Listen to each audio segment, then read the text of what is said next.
Star Wars 7x7, episode 2330. So, continuing on our Life Day celebration, the other Star Wars holiday special has just been released. It is a Lego Star Wars holiday special, and it does have its moments and merits, but there is one particular thing for which it is especially remarkable. Punch it.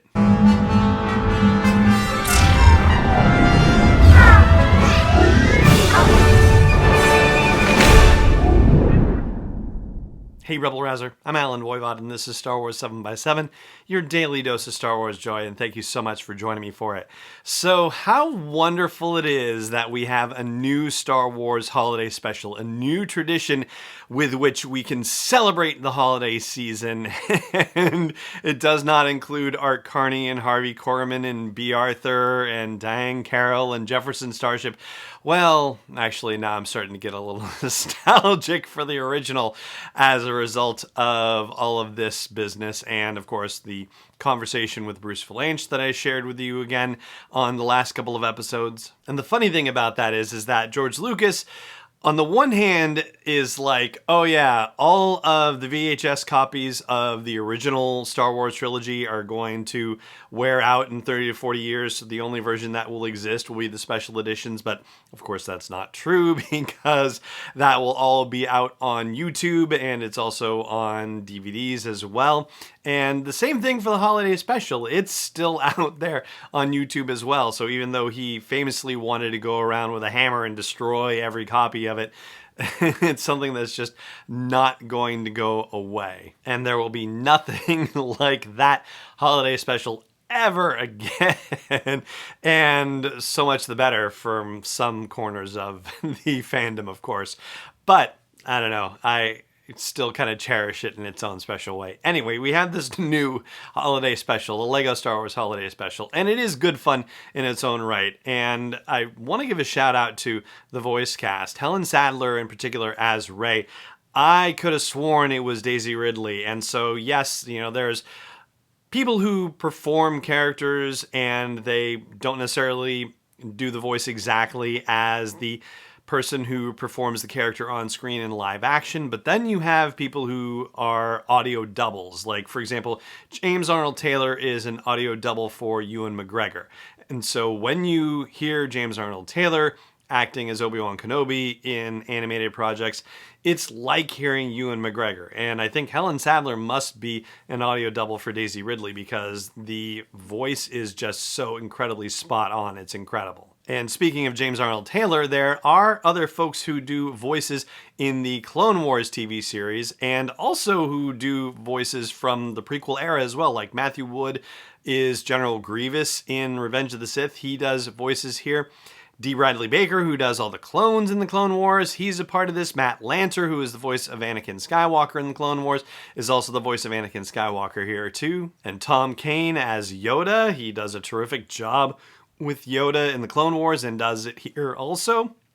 And then we actually get actors who are playing their characters from the movies. So Billy D. Williams is back as Lando, which is fantastic.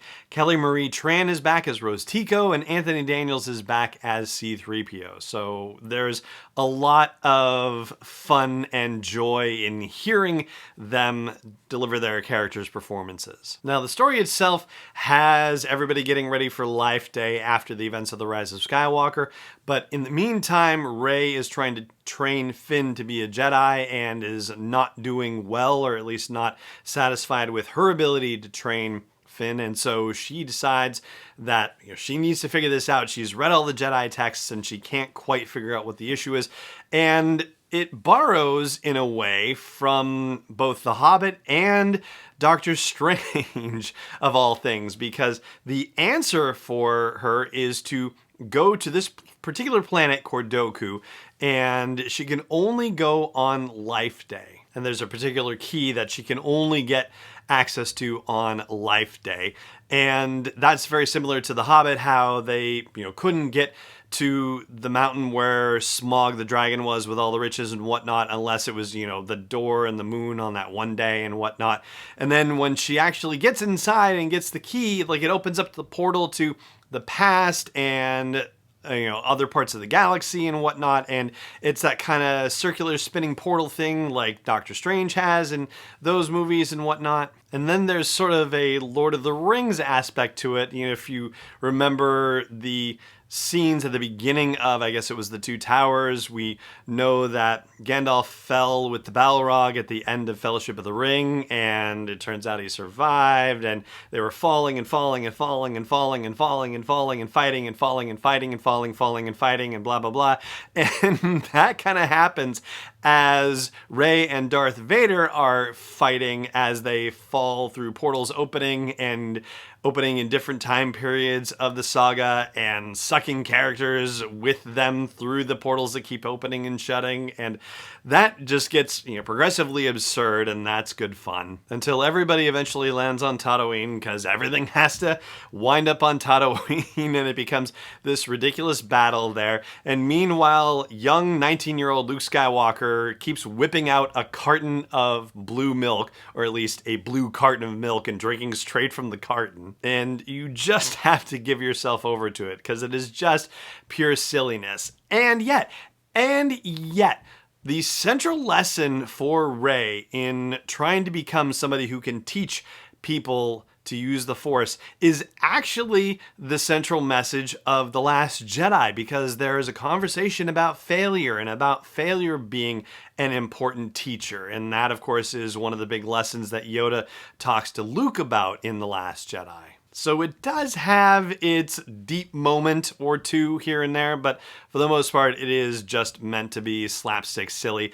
And there are also recreations of scenes that are just, amazing. Like, it is super fun to see the Death Star run from A New Hope recreated Lego style. There's something just magical about that in its way. And I won't ruin how it ends or anything like that. Not like it's, a huge big thing or anything like that. But yeah, it's worth it to check it out.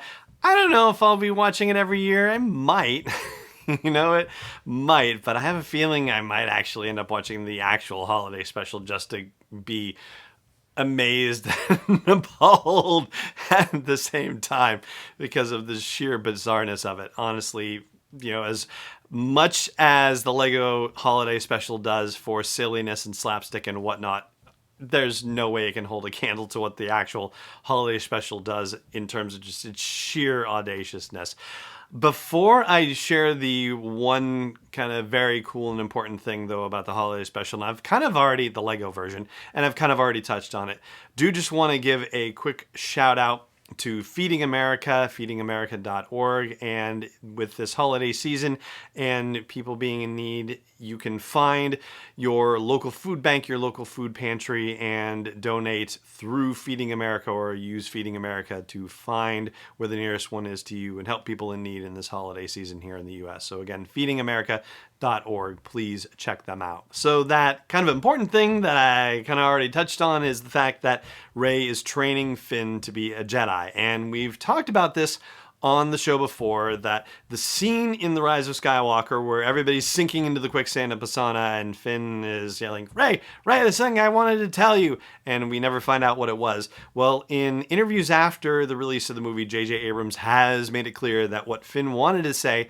was that he believed he was Force sensitive, or that he is Force sensitive. And so the fact that they're acknowledging this by showing Rey training Finn in the ways of the Force and training with the remote, just like Obi-Wan trained Luke in A New Hope, that's an indicator and an acknowledgement that that is what the intent was in The Rise of Skywalker, And yes, I know Lego stories are not officially canon. At best, they are canon adjacent, but they are certainly not canon by any stretch of the imagination. And yet, I do think it's important that they acknowledged Finn as a Force-sensitive character in this. And I don't know where they're going to go with these characters now that the Skywalker saga is over and the focus seems to be on live-action series and on the period in between Return of the Jedi and The Force Awakens. So who knows what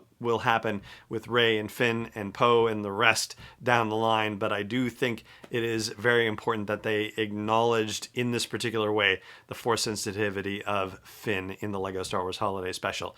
And so that is where we're going to leave things today. That's going to do it for our look at the LEGO Star Wars Holiday Special, and it just remains for me to say thank you so much for joining me for this episode, as always, and may the Force be with you, wherever in the world you may be.